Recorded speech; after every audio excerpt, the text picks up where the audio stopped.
Joseph Mengele, the notorious demon doctor of Auschwitz. This is all that remains of one of the 4 gas chambers here. And right next to the gas chamber was Mengele's lab. Sa video na ito ay makapanindig balahibo ang tatalakayin natin ngayon. Siya ang taong tinaguriang The Angel of Death. Isa siyang doktor na dapat ay nagliligtas ng buhay. Pero sa Auschwitz, ginamit niya ang kanyang kakayahan para sa kalupitan. Ito ang madilim na kwento ni Joseph Mengele. Bago nakilala si Joseph Mengele bilang isa sa pinakamalupit na doktor ng Nazi Germany, isa muna siyang edukadong binata na nangarap magkaroon ng matagumpay na career sa medicine. Ipinanganak siya noong March 16, 1911 sa Günzburg, isang bayan sa Bavaria, Germany. Siya ang panganay na anak ni Karl at Walburga Mengele. Mayaman ang kanilang pamilya dahil nagmamay-ari ang kanyang ama ng isang kumpanyang gumagawa ng mga makinaryang ginagamit sa pagsasaka. Walang malinaw na palatandaan noong bata pa siya na magiging isa siyang kilalang war criminal. Lumaki siya sa isang komportableng tahanan, nakapag-aral ng maayos at hindi kailangang maghirap para magkaroon ng magandang kinabukasan. Noong 1930 nagsimula siyang mag-aral ng medicine. Nag-aral din siya ng anthropology o pag-aaral tungkol sa pinagmulan at pisikal na katangian ng mga tao. Pumasok siya sa mga universidad sa Munich, Vienna at Bonn. Pero habang nag-aaral siya, mabilis ding nagbabago ang Germany. Maraming German noon ang galit at nawawalan na ng pag-asa dahil sa kahirapan, kawalan ng trabaho at pagkatalo ng bansa sa First World War. Ginamit ito ng Nazi Party. Nangako silang ibabalik ang lakas at dangal ng Germany. Naniniwala din ang mga Nazi na dapat ang mga German na angkop sa kanilang itsura ang dapat mamuno. Itinuring naman nilang mababa ang mga Jewish, Roma, Slavic people, mga taong may disability at iba pang grupong hindi pasok sa kanilang pamantayan. Dahil dito, inalisan sila ng karapatan, ikinulong at marami ang pinatay. Sa katunayan, mali ang paniniwalang ito. Walang sino mang lahi ang mas mataas o mas mahalaga kaysa sa iba. Ganun pa man, hindi lang mga sundalo at politician ang sumuporta sa ganitong paniniwala. May mga doktor, scientist at professor ding tumulong upang magmukhang totoo at scientific ang Nazi racism. Isa sa mga ideyang lumaganap noon ay ang eugenics. Sa simpleng paliwanag, sinasabi ng eugenics na maaring pagandahin ang isang populasyon sa pamamagitan ng pagkontrol kung sino ang maaring magkaanak. Ang mga taong itinuturing nilang malakas at kanais-nais ay hinihikayat na magpadami. Ang mga itinuturing naman nilang mahina o may sakit ay pinipigilang magkaanak. Mali at mapanganib ang ideyang ito dahil tinatrato nito ang tao na parang hayop o halaman na maaaring piliin at alisin depende sa katangiang gusto ng government. Hindi ang mga Nazi ang unang gumawa ng eugenics. May mga sumusuporta na rito sa iba't ibang bansa bago pa man sila mamuno. Pero ginawa itong mas marahas ng Nazi regime. Gumamit sila ng batas upang sapilitang sterilize ang mga taong may ilang kondisyon upang hindi na sila magkaanak. Tinatayang humigit kumulang 400,000 katao ang sumailalim sa sapilitang sterilization sa ilalim ng kanilang programa. Habang lumalakas ang ganitong sistema, mas lalo ring nahulog si Mengele sa tinatawag na racial science. Noong 1932, sumali siya sa youth organization ng Stahlhelm, isang nationalist group na binubuo at sinusuportahan ng mga dating sundalo. Hindi pa ito bahagi ng Nazi Party pero pareho silang naniniwala na dapat maging makapangyarihan ang Germany. Sa halip na gamitin ang kanyang pag-aaral para kilalanin ang pagkakapareho ng mga tao, nagsimula siyang maghanap ng pisikal na pagkakaiba sa pagitan ng tinatawag nilang mga lahi. Noong 1935 nakakuha siya ng doctorate sa anthropology. Ang kanyang research ay tungkol sa hugis ng lower jaw ng iba't ibang grupo ng tao. Sa panahong iyon, ginagamit ng ilang researcher ang sukat ng muka, bungo, ilong at katawan upang subukang hatiin ng mga tao ayon sa lahi. Pero ang ganitong paraan ay hindi matibay na basehan para sabihing may lahing mas magaling, mas matalino o mas karapat-dapat mabuhay kaysa sa iba. Ginamit lamang ng Nazi system ang itsura ng science upang suportahan ang dati na nilang rasistang paniniwala. Pagkatapos niyang matapos ang medical training, nagtrabaho si Mengele sa Institute for Hereditary Biology and Racial Hygiene sa Frankfurt. Naging assistant siya ni Professor Ottmar von Verschwer, isang kilalang researcher sa heredity at pag-aaral sa kambal. Dito mas naging malapit si Mengele sa sistemang gumagamit ng medicine upang uriin ang mga tao. Tumutulong ang institute sa paggawa ng medical at family records. Ginagamit ang mga record upang alamin kung sino ang itinuturing ng Nazi government na Jewish, may namamanang sakit o hindi kabilang sa kanilang gustong uri ng German citizen. Noong una, maaring mukhang simpleng papel, pagsusuri at research lamang ang ginagawa nila. Pero may tunay na taong nasa likod ng bawat pangalan. Kapag inilagay ng mga doktor na hindi ka nais-nais ang isang tao, maari siyang mawalan ng karapatan, mapilitang sumailalim sa sterilization, maalis sa trabaho, o kalaunan ay ipadala sa isang concentration camp. Noong May 1937, opisyal na sumali si Mengele sa Nazi Party. Makalipas ang isang taon, pumasok siya sa SS, ang organisasyong naging pangunahing tagapagpatupad ng pinakamalulupit na programa ni Adolf Hitler. Hindi basta-basta nakakapasok noon sa SS. Sinusuri nila ang pinagmulan ng aplikante, ang kanyang kalusugan. Para kay Mengele, ang pagsali rito ay hindi sa pilitan. Isa itong malinaw na desisyong ginawa niya habang papalapit siya sa kapangyarihan ng Nazi regime. Dito makikita ang mahalagang bahagi ng kanyang kwento. Hindi siya isang taong walang pinag-aralan na biglang napunta sa masamang grupo. Isa siyang doktor at researcher na kusang tinanggap ang isang ideolohiyang naghahati sa mga tao sa karapat-dapat at hindi karapat-dapat. Ang kanyang kaalaman sa medicine ay hindi naging proteksyon laban sa kalupitan. Sa halip, iyon mismo ang ginamit niya upang tulungan ang isang mapanganib na sistema. At nang sumiklab ang Second World War, dadalhin ng sistemang iyon si Joseph Mengele sa isang lugar kung saan wala nang pumipigil sa kanya, ang Auschwitz. Ganun pa man, habang lumalakas ang kanyang koneksyon sa Nazi system, nagpakasal si Joseph Mengele kay Irene Schönbein noong July 28, 1939. Sa paningin ng ibang tao, maayos ang buhay niya. Galing siya sa mayamang pamilya, isa siyang doktor, may asawa, at mabilis na umaangat ang kanyang karir. Pero kasabay nito, lalo rin siyang lumalapit sa organisasyong naniniwalang may mga taong mas karapat-dapat mabuhay kaysa sa iba. Pati ang pagpapakasal ng mga miyembro ng SSS ay kontrolado ng kanilang rasistang patakaran. Kailangang patunayan ng magkasintahan na pasado sila sa tinatawag na Aryan ancestry. Sinusuri ang kanilang pamilya at pinagmulan dahil gusto ng SS na kontrolin pati ang magiging mga anak ng mga miyembro nito. Ipinapakita nito kung gaano kalalim ang paniniwala ng Nazi regime sa tinatawag nilang racial purity.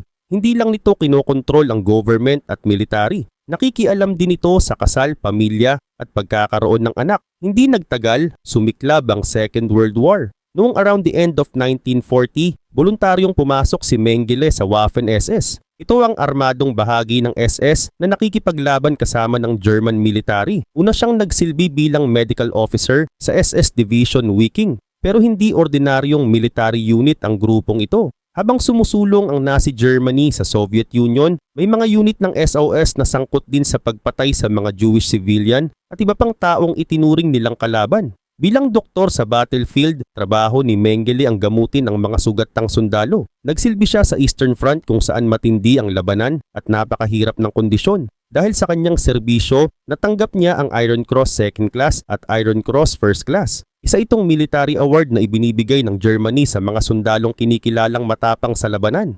Pero mahalagang malinaw ang isang bagay. Ang pagiging mahusay niya sa pagsagip sa mga kasamang sundalo ay hindi nangangahulugang may respeto siya sa lahat ng buhay. Para kay Mengele, may mga taong karapat-dapat iligtas at may mga taong maaari niyang tratuhing parang gamit lamang. Noong 1942, malubha siyang nasugatan sa Eastern Front. Dahil dito, hindi na siya pinayagang bumalik sa aktibong pakikipaglaban. Sa halip na matapos ang kanyang serbisyo, inilagay siya sa ibang tungkulin. Bumalik siya sa Germany at muling nakipagtrabaho sa mga opisyal na namamahala sa lahi, pamilya at paglilipat ng populasyon. Dito muling nagtagpo ang dalawang bahagi ng kanyang buhay, ang pagiging doktor at ang matinding paniniwala niya sa Nazi racial theory. Pagkatapos ay dumating ang assignment na nagbigay sa kanya ng halos walang limitasyong kapangyarihan sa mga taong walang kakayahang tumanggi. Noong Mayo 24, 1943, nagsimula siyang magtrabaho sa Auschwitz Concentration Camp Complex sa German-occupied Poland. Inatasan siyang maging doktor ng tinatawag na Roma Family Camp sa Auschwitz-Birkenau. Kalaunan, nagkaroon din siya ng mas malawak na medical duties sa Birkenau. Hindi ordinaryong bilangguan ng Auschwitz. Isa itong malaking camp complex na ginamit para sa pagkulong, sa pilitang pagtatrabaho at malawakang pagpatay. Mahigit 1 million Jewish people ang pinatay roon, kasama ng maraming Roma, Polish prisoners, Soviet prisoners of war, at iba pang biktima ng Nazi persecution. Araw-araw, dumarating ang mga tren na puno ng mga taong sapilitang kinuha mula sa iba't ibang bahagi ng Europe. Pagkababa nila, pinaghihiwalay agad ang mga bagong dating. Tinitingnan sila ng mga doktor ng SS ng napakabilis. Ang mukhang malakas ay maaring ipadala sa forced labor. Ang matatanda, maraming may sakit, mga buntis, at maraming batang hindi kayang magtrabaho ay madalas direktang ipinapadala upang patayin. Tinatawag itong selection. Hindi kumpletong medical examination ang ginagawa. Ilang segundo lamang ang ibinibigay sa bawat tao. Isang tingin o simpleng galaw ng kamay ng doktor ang maaring magtakda kung sino ang pansamantalang mabubuhay at kung sino ang agad na mamamatay. Isa si Mengele sa mga doktor na gumagawa nito. Hindi siya ang nag-iisang doktor sa Auschwitz at hindi rin siya ang lumikha ng selection system. Pero naging kilala siya dahil madalas siyang pumunta sa ramp kung saan ibinababa ang mga bagong dating. May sarili rin siyang dahilan kung bakit interesado siyang naroon. Habang pumipili ang ibang doktor ng mga taong gagamitin sa forced labor, naghahanap naman si Mengele ng mga bilanggo na maaari niyang gamitin sa research. Pinakamalaki ang interest niya sa mga kambal. Gusto niyang pag-aralan kung aling katangian ng tao ang namamana at kung alin ang naapektuhan ng kapaligiran. Kapag kambal ang pinag-aralan, maaari niyang ikumpara ang katawan at reaksyon ng dalawang batang halos magkapareho ang genetic background. Sa normal na medical research, kailangan ng pahintulot ng pasyente. Kailangang ipaliwanag ang panganib, protektahan ng kalusugan niya, at itigil ang procedure kapag maaari siyang mapahamak. Wala sa mga proteksyong iyon ang umiral sa Auschwitz. Hindi voluntaryo ang mga bata. Hindi nila nauunawaan ang mangyayari. Hindi sila maaaring tumanggi. Para kay Mengele at sa mga kasamahan niya, hindi sila mga pasyenteng dapat alagaan. Mga katawan silang maaaring sukatin, subukan at ikumpara. Bukod sa kambal, pinapahanap din niya ang mga taong may kakaibang pisikal na katangian. Kasama rito ang mga taong may dwarfism, mga batang may iba't ibang kulay ng mata, at mga taong may kondisyon na interesado siyang pag-aralan. Kapag may natagpo ang kambal sa arrival ramp, madalas silang agad na inilalayo sa kanilang pamilya. Para sa ilang magulang, maaring mukhang nakaligtas ang kanilang mga anak dahil hindi sila isinama sa grupong direktang ipinadala upang patayin. Pero hindi nila alam na inilaan ang mga bata para sa ibang uri ng paghihirap. Ang ilan sa mga batang pinili ay inilalagay sa magkakahiwalay na baraks. Kinukuha ang kanilang pangalan, edad, pinagmulan, medical history, kulay ng buhok, kulay ng mata, taas, timbang, at iba't ibang sukat ng katawan. Ginawa ni Mengele ang lahat upang magmukhang lehitimong scientific research ang kanyang ginagawa. May mga form, record, larawan, blood test, x-ray, at detalyadong paghahambing ng katawan. Pero ang pagkakaroon ng mga record at medical instrument ay hindi nangangahulugang tunay na medicine iyon.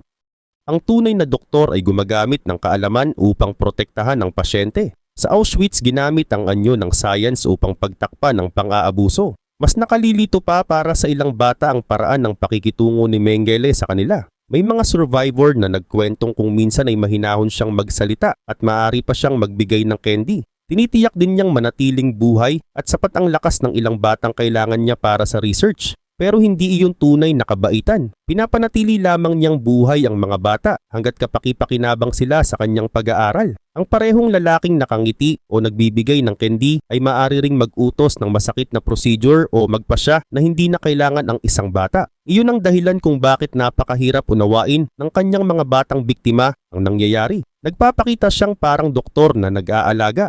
Pero sa likod ng mahinahong boses, malinaw ang tunay niyang tingin sa kanila. Hindi sila mga batang dapat iligtas. Para sa kanya, bahagi lamang sila ng isang eksperimento. Sa loob ng Auschwitz, malinaw na hindi totoong paggamot ang ginagawa ni Joseph Mengele. Ang mga procedure niya ay bahagi ng tinatawag na pseudoscience. Ibig sabihin, gumagamit ito ng medical terms, laboratory, records at equipment, pero hindi sumusunod sa tamang paraan ng science. Wala ring pahintulot ang mga biktima ay walang proteksyon sa kanilang kaligtasan at walang karapatan ng mga bilanggo na tumanggi. Marami sa kanyang mga biktima ang mga batang Jewish at Roma. Madalas silang kinukunan ng maraming dugo, paulit-ulit na sinusukat, ini-x-ray at tinuturukan ng iba't ibang substance.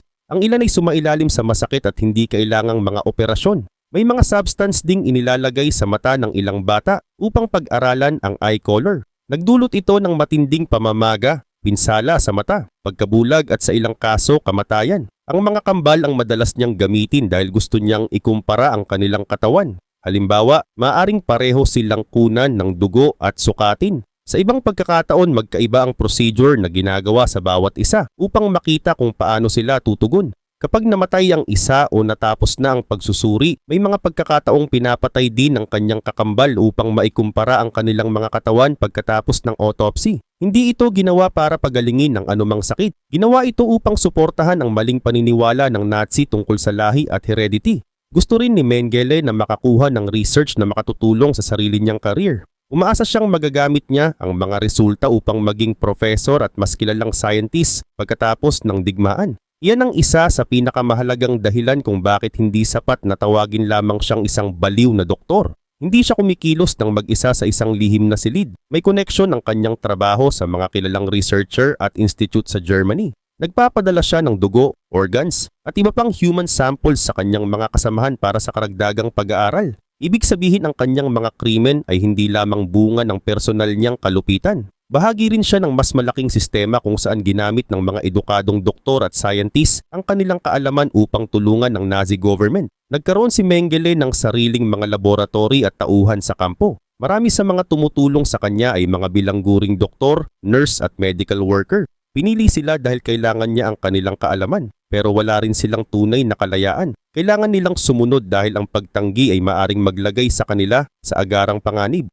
Ang ilan ay sinubukang protektahan ang mga bata sa maliliit na paraan, gaya ng pagtatago ng impormasyon, pagpapabagal ng procedure o pagtulong sa mga may sakit. Pero limitado ang kaya nilang gawin sa ilalim ng bantay ng SS. Hindi rin lahat ng nakaligtas sa mga eksperimento ay agad gumaling pagkatapos ng digmaan. Marami ang nagkaroon ng pangmatagalang sakit, pinsala sa katawan, problema sa paningin at trauma. Ang iba ay hindi na nalaman kung ano ang eksaktong substance na itinurok sa kanila dahil nawala o sinira ang maraming records. Samantala, patuloy pa rin si Mengele sa kanyang regular na trabaho bilang camp doctor. Kapag may mga bilanggo ng sobrang hina, may sakit o hindi na kayang magtrabaho, maaari silang isama sa panibagong seleksyon. Para sa Nazi system, hindi sila tinitingnan bilang mga pasyente na dapat gamutin. Itinuturing silang wala ng silbi. Dito nagmula ang tawag sa kanya ng ilang bilanggo na Angel of Death. Hindi dahil siya lamang ang gumagawa ng selections. Humigit kumulang 50 doctors ang nagsilbi sa Auschwitz at marami sa kanila ang kasali rin sa prosesong ito. Pero madalas makita si Mengele sa arrival ramp at sa mga barracks, kaya tumatak ang kanyang mukha sa alaala ng maraming survivor. May mga popular na kwento tungkol sa kanya na paulit-ulit na lumabas sa mga libro at documentary, pero hindi lahat ng ito ay may matibay na ebidensya. Ang mga claim tungkol sa ilang napakalaking mass killing na siya raw mismo ang nagplano, mga personal na relasyon sa ibang SS guards, at ilang sobrang detalyadong kwento ng torture ay mahirap ng patunayan, kaya mas mahalagang manatili sa mga dokumentadong ginawa niya. At kahit alisin ang mga kwentong hindi sigurado, sapat na ang mga napatunayang krimen upang makita ang laki ng kanyang pananagutan. Pinili niya ang mga taong papatayin. Gumamit siya ng mga bata bilang involuntary test subjects. Nag-utos siya ng masakit at mapanganib na procedure. May mga biktima ring pinatay upang masuri ang kanilang katawan pagkatapos mamatay. At ginawa niya ang lahat ng ito habang alam niyang walang kakayahan ang mga bilanggo na tumanggi. Habang tumatagal ang digmaan, lalo ring nawawala ng kontrol ang Germany. Noong 1944, mabilis nang sumusulong ang Soviet Red Army mula sa silangan. Napapalibutan na rin ng Nazi Germany ng Allied forces mula sa kanluran. Alam ng mga opisyal sa Auschwitz na papalapit na ang kaaway. Sinimulan nilang sirain ang mga dokumento at ebidensya ng kanilang mga krimen. Ang ilang gusaling ginamit sa mass killing ay sinira. Inilipat din nila ang maraming bilanggo papunta sa ibang kampo sa loob ng Germany. Noong January 17, 1945, nagsimula ang malaking evacuation ng Auschwitz. Libo-libong bilanggo na kaya pang maglakad ang sapilitang pinalabas sa kampo sa gitna ng matinding lamig. Ang mga paglalakad na ito ay tinawag kalaunan na death marches dahil maraming bilanggo ang namatay sa pagod, gutom, lamig, sakit o pagbaril ng mga guard. Kasabay ng paglikas ng mga SS personnel, tumakas din si Mengele mula sa Auschwitz. Dinala niya ang ilan sa kanyang records. Pero marami sa mga dokumento tungkol sa kanyang research ang nawala, nasira o hindi na muling nakita. Mula Auschwitz, nagtungo siya sa Gross-Rosen concentration camp at sa mga subcamp nito. Nagpatuloy siya roon bilang SS doktor habang papalapit ang pagbagsak ng Nazi Germany. Pagdating ng January 27, 1945, pumasok ang Soviet soldiers sa Auschwitz. Natagpuan nila ang libu-libong bilanggo na naiwan dahil masyado silang mahina o may sakit para isama sa evacuation. Kasama sa mga nakaligtas ang ilang batang kambal na ginamit sa mga eksperimento ni Mengele, pero wala na roon si Mengele. Sa mga huling araw ng digmaan, tinanggal niya ang mga palatandaan ng kanyang pagiging miyembro ng SS. Nagsuot siya ng ordinaryong German Army uniform at sumama sa isang military unit. Nang matapos ang digmaan, sumuko ang kanilang grupo sa American Forces. Naging prisoner of war si Mengele, pero hindi alam ng mga American officer na hawak nila ang isa sa mga pinakakilalang doktor ng Auschwitz. Nagpakilala siya bilang ordinaryong German Army officer. Hindi rin agad nakita ang koneksyon niya sa SS. May karaniwang blood group tattoo ang maraming miyembro ng SS, pero wala nito si Mengele. Dahil dito hindi siya agad nakilala bilang miyembro ng organisasyon. Hindi pa rin maayos noon ang pagbabahagi ng records sa pagitan ng iba't ibang allied offices. Nasa listahan na ng wanted war criminals ang pangalan niya, pero hindi ito naitugma sa lalaking nasa kanilang kustodiya. Noong early August 1945, pinalaya siya ng American military. Sa loob ng ilang buwan, nakatakas siya sa pananagutan, hindi dahil napatunayang inosente siya, kundi dahil hindi siya nakilala. Mula late 1945 hanggang spring 1949, nagtago siya sa ilalim ng ibang pangalan. Nagtrabaho siya bilang farmhand malapit sa Rosenheim sa Bavaria. Simple ang kanyang trabaho at tahimik ang kanyang buhay. Pero palihim siyang nakikipag-ugnayan sa kanyang pamilya. Malaking tulong sa kanyang pagtakas ang pera at koneksyon ng pamilya Mengele. Nang magsimulang maghanap ang mga investigator, sinabi ng kanyang pamilya na patay na siya. Sa loob ng ilang panahon, pinaniwalaan ito ng mga autoridad.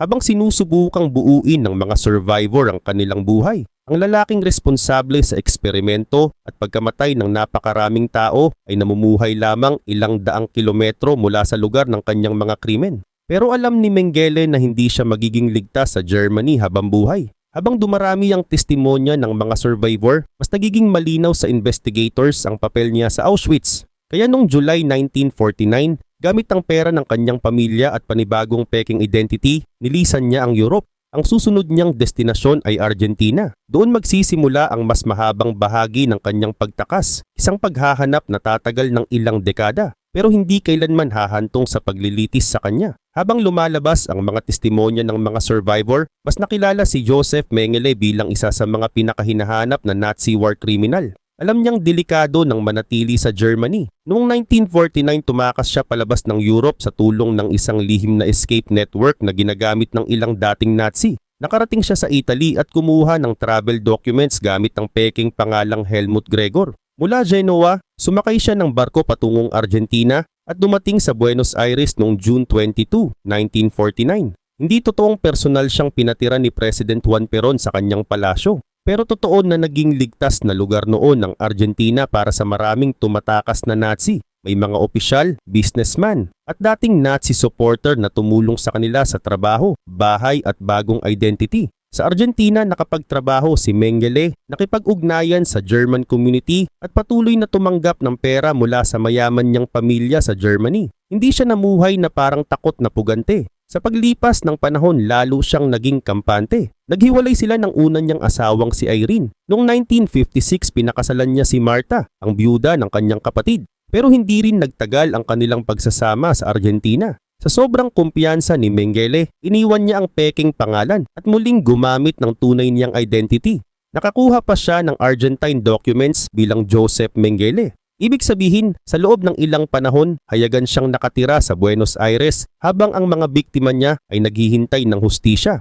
Pero hindi tumigil ang mga survivor at Nazi hunter sa paghahanap sa kanya. Isa sa kanila si Hermann Langbein, isang survivor ng Auschwitz na nagbigay ng pressure sa West German government. Noong 1959, naglabas ang West Germany ng arrest warrant laban kay Mengele at humiling na ibalik siya mula Argentina. Bago pa siya maaresto, nakatanggap siya ng babala at tumakas papuntang Paraguay.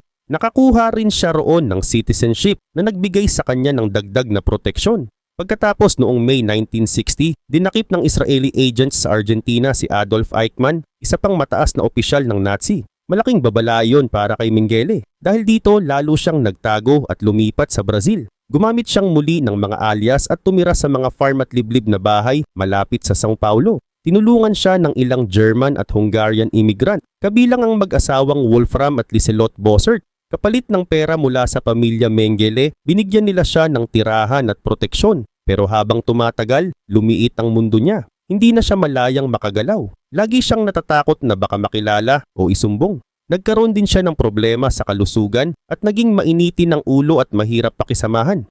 Gayunman, hindi siya nagsisi. Ayon sa kanyang mga sulat at sa testimonya ng mga taong nakasama niya, patuloy niyang ipinagtanggol ang sarili. Tingin niya sa sarili ay biktima ng mga taong humahabol sa kanya. Samantala, nagpatuloy ang paghahanap ng West German authorities, Israeli investigators at Nazi hunters. Pero maraming impormasyon ang mali, luma o huli nang natatanggap. May mga report na nakita raw siya sa Paraguay, Brazil, Chile at iba pang lugar sa South America. Dahil palagi siyang nagpapalit ng pangalan at tirahan, mahirap kumpirmahin kung nasaan talaga siya. Nakatulong din sa kanyang pagtakas ang mabagal na kilos ng ilang government, kakulangan sa pagbabahagi ng records at mga taong sadyang nagprotekta sa kanya. Hindi rin totoo na nagkaroon ng kumpletong criminal trial laban sa kanya noong 1964. Hindi kailanman humarap si Mengele sa hukuman.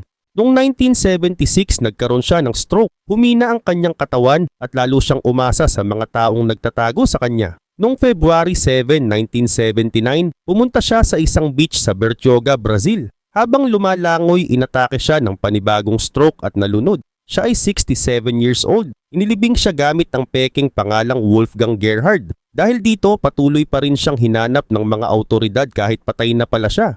Noong 1985, nakakita ang West German investigators ng mga liham at dokumentong nag-ugnay sa pamilya Mengele sa mga taong nagtago sa kanya sa Brazil. Binuksan ang libingan ni Wolfgang Gerhard. Sinuri ng International Forensic Team ang mga buto, dental records, taas edad at dating pinsala sa katawan. Lumalabas na tugma ang mga ito kay Mengele. Pero may mga nagduda pa rin. Kaya noong 1992, gumamit ang mga scientist ng DNA testing. Ikinumpara nila ang DNA ng mga buto sa DNA ng mga kamag-anak ni Mengele. Kinumpirma ng resulta na ang bangkay ay talagang kay Joseph Mengele. Sa wakas malinaw na ang katotohanan. Namatay siya noong 1979. Hindi siya nadakip, hindi siya nakulong, hindi siya nakaharap sa mga survivor, at hindi siya kailanman nahatulan sa korte. Hindi hustisya ang kanyang naging kamatayan. Namatay lamang siyang malaya matapos umiwas sa pananagutan ng maraming taon. Ang kanyang pagtakas ay hindi lamang dahil mahusay siyang magtago. Nakatulong din ang peking dokumento, pera ng kanyang pamilya, mga taga-suporta at mabagal na kilos ng mga autoridad.